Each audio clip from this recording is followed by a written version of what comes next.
या बातमीचे प्रायोजक आहे हॉटेल बडे पीर। चिकन आणि मटण बिर्याणी फक्त 60 रुपयांमध्ये। आमचा पत्ता लक्ष्मी मार्केट विजापूर वेस व जिंदाशहा मदार चौक सोलापूर।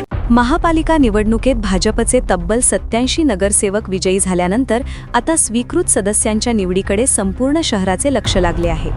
भाजपला 9 स्वीकृत सदस्यांची संधी मिळणार असून यासाठी तब्बल 567 इच्छुकांनी अर्ज दाखल केले आहेत।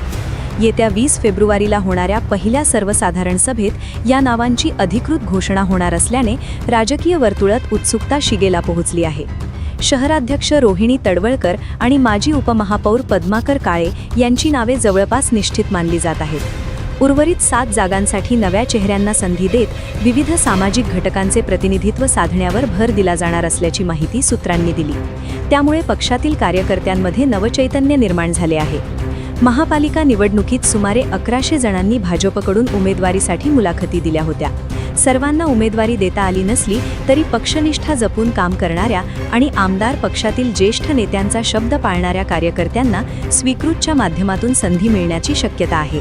अनेक इच्छुकांनी आमदारांच्या शिफारशी जोडून अर्ज सादर केले आहेत। आगामी नोव्हेंबर 2029 मधील विधानसभा निवडणुकीच्या पार्श्वभूमीवर पक्ष संघटन मजबूत करण्याचा भाजपचा प्रयत्न असल्याचे दिसते। सक्रिय सदस्यांना स्वीकृतची संधी देऊन आगामी निवडणुकांसाठी भक्कम पायाभरणी करण्याची रणनीती आखली जात आहे। दरम्यान माजी उपमहापौर पद्माकर काळे यांनाही स्वीकृत सदस्यत्वाची संधी मिळण्याची चर्चा रंगली आहे।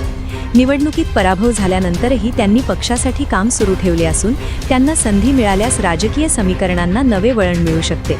20 फेब्रुवारीला होणाऱ्या पहिल्या सर्वसाधारण सभेत स्वीकृत सदस्यांसह विविध पदाधिकाऱ्यांची निवड होणार आहे। त्यामुळे कोणाच्या नावावर अंतिम शिक्कामोर्तब होणार याकडे संपूर्ण शहराचे लक्ष लागले आहे। ताज्या घडामोडीसाठी पाहत रहा लोकराज्य न्यूज मराठी।